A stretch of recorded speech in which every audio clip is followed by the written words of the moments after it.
నేను YouTube start చేయడానికి main reason ఏంటంటేనండి, చాలామంది పిల్లలు అసలు ఏం తెలీదు. వాళ్ళ లైఫ్ ఇంకా స్టార్ట్ కూడా కాలేదు.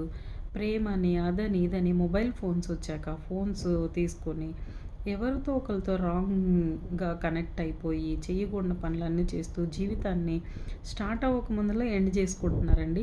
అలాంటి వాళ్ళకి ఎవరికైనా ఒక్కళ్ళకైనా సరే నా స్టోరీ అనేది ఇన్‌స్పైర్‌గా ఉండాలని నేను యూట్యూబ్ స్టార్ట్ చేశానండి. నిజానికి చెప్పాలంటే నేను నడవలేనండి. నాకు పోలియో, హ్యాండిక్యాప్డ్. అయినా కూడా మా పేరెంట్స్ చనిపోయినప్పుడు ధైర్యంగా, బాధపడకుండా ఎవ్వరు నన్ను తీసుకెళ్ళకపోయినా, ఎందుకు ఈ అమ్మాయి మనకేం పనికొస్తుందిలే అనుకోని వదిలేసినా, చాలా ధైర్యంగా ముందుకొచ్చి నాకంటూ ఓ ప్రపంచాన్ని సృష్టించుకున్నాను. నా ఓన్‌గా ఎవరి సపోర్ట్ లేకుండా. ఇప్పుడున్న ఈ జనరేషన్ ఆడపిల్లలకి నా స్టోరీ ఇన్స్పిరేషన్‌గా ఉండాలని నేను యూట్యూబ్ స్టార్ట్ చేశాను. Thank you.